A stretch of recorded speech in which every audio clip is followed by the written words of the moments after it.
इयत्ता 8वी, विषय मराठी. गद्य विभाग. कथा. पाठ विश्वविख्यात शास्त्रज्ञ स्टीफन हॉकिंग. लेखक डॉक्टर किशोर पवार आणि नलिनी पवार. प्रसिद्ध लेखक लेखिका डॉक्टर किशोर पवार यांनी Bill Gates, Walt Disney, doctor Homi Bhabha, C V. Raman, doctor Abdul Kalam, Wright बंधू, लुई पाश्चर अशा अनेक शास्त्रविषयी पुस्तके प्रसिद्ध आहे. नलिनी पवार प्रस्तुत पाठाच्या सहलेखिका. त्यांनी डॉक्टर किशोर पवार यांच्यासह अनेक पुस्तकांचे लेखन केले आहे. तसेच त्यांचे स्वतंत्र लेखनही प्रसिद्ध आहे.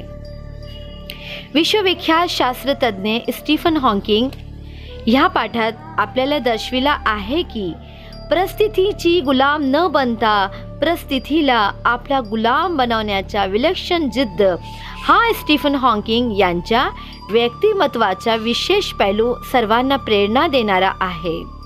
प्रतिकूल परिस्थिती आत्मविश्वास न गमावता परिस्थितीवर मात करण्याच्या जीवन कौशल्ये या पाठांतून आपणास शिकवायला मिळते.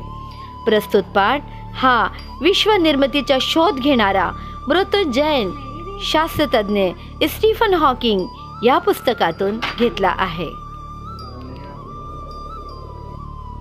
ही गोष्ट आहे आपल्या शारीरिक अपंगत्वावर मात करून वैज्ञानिक क्षेत्रात स्वतःचा स्वतंत्र ठसा उमटवणाऱ्या दिव्यांग शास्त्रज्ञानाची.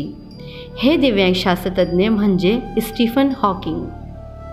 8 जानेवारी 1942 रोजी स्टीफन विल्यम हॉकिंग यांचा जन्म इंग्लंडमधील ऑक्सफोर्ड येथे झाला.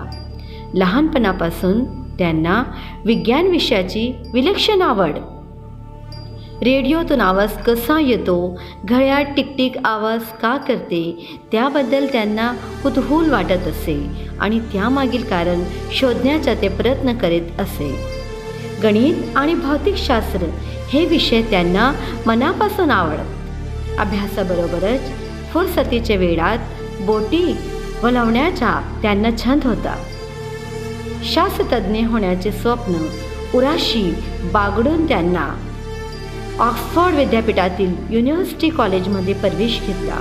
पुढे PhD करण्यासाठी त्यांनी केम्ब्रिज विद्यापीठाची शिष्यवृत्ती मिळाली व त्याच विद्यापीठात त्यांना संशोधन सुरू झाले आणि अचानक विलक्षण असा दुःखद अनुभवला त्यांना सामोरे जावं लागले.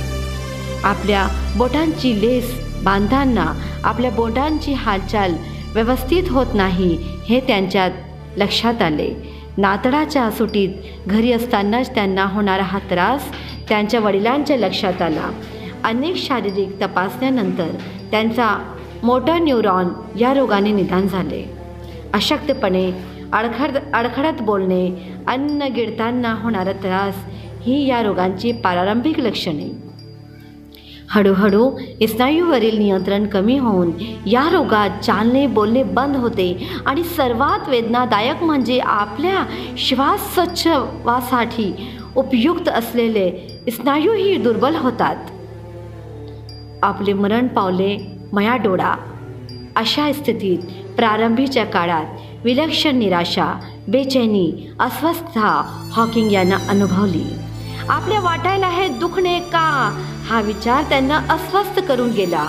पण मूळ स्वभावात असलेला समंजसपणा, विचारीपणा यामुळे या निराशजनक मनस्थितीतून ते हळूहळू बाहेर आले.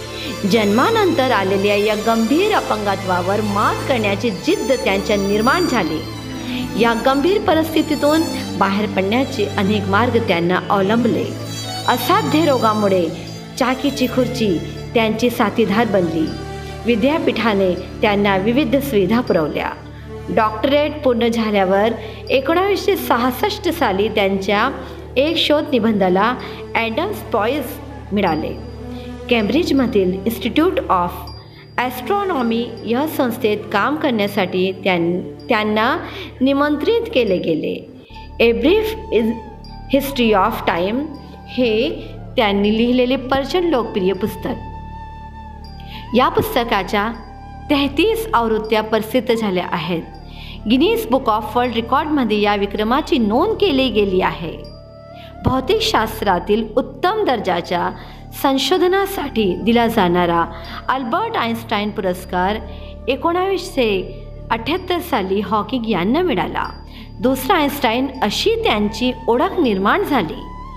1985 साली निमोनियाच्या दुर्धर आजाराने त्यांच्या श्वासनलिकेवर शस्त्रक्रिया करावी लागली. त्यात त्यांची वाचा गेली.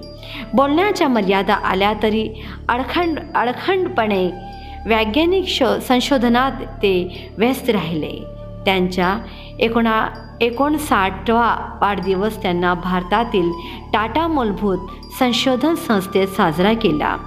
विश्वाच्या स्वामी म्हणून प्रसारमाध्यमांनी त्यांना विशेष दखल घेतली. प्रचंड आत्मविश्वास, विलक्षण जिद्द, अनोखी दिनचर्या, विनोद बुद्धीचा असाधारण पैलू हे शास्त्रज्ञानाचे अनोखे गुणविशेष. प्रतिकूल परिस्थितीवर जिद्दीने मात करणारा, विज्ञानाच्या क्षितिजावर तडपणारा दिव्यांग तारा म्हणजे स्टीफन हॉकिंग होय.